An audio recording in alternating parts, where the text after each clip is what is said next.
thank you for your comments over the last month in our series, Women Who Changed Their World. I'm so thankful that the stories of these women from Scripture have helped encourage your faith today.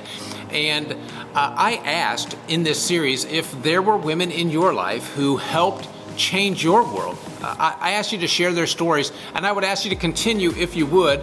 I appreciate receiving those and being able to share those. I shared a couple of those stories in my email this weekend, but you can send those to our website. I would love to read those, and I'm so glad they encouraged you in your life. When Jason concluded the series this past Sunday, and I hope you caught his message, it was so good. He was talking about Mary and Martha and what God did through them to change their world. He said something that really stood out to me, and so I just wanted to remind you.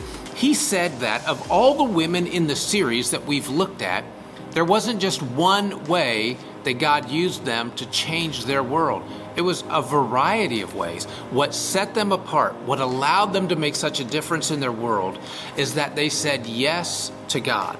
And I say that because I want to remind you, as Jason did Sunday, we have that very same ability. Just by saying yes to God, we have the ability to change someone's world around us. So I hope that you'll take advantage of that.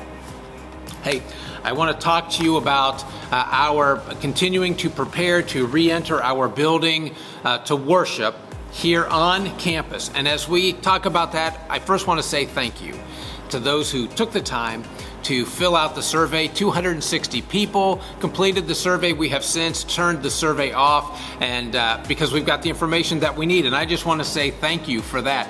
Our original plan was to return to campus with 3 services that we would meet in person because of how we were growing before COVID hit. Our initial thought was that with social distancing and the room dimensions, as we began to study how people would need to sit in the room, that it would take 3 services. But your input through our survey has helped us to understand that with the guidelines that we do need 3 services, but 2 of them will be on campus. And because of you being so great with your engagement online and sharing with your friends and liking and inviting your friends to watch, we've recognized how valuable our online service is.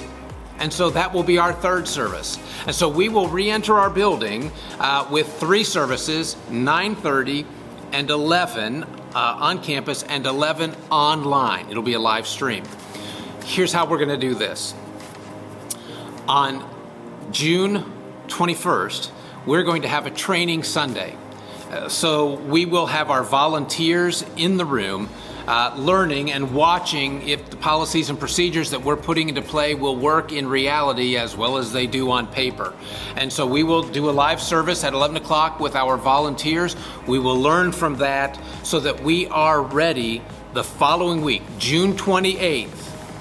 We will have our congregation back for those who are able to be back, for those who are comfortable coming back into the building. We will be back in our building June 28th with 2 services on campus, 9:30 and 11, and 1 service online at 11 o'clock. And again, thank you so much for the help that you've given us in that your input, your prayers, your patience as we endeavor to move forward in a way that honors Jesus and helps other people see him living in us and through us. Thank you so much. And if you would continue to pray, I would appreciate that. Thank you so much. We'll see you tomorrow.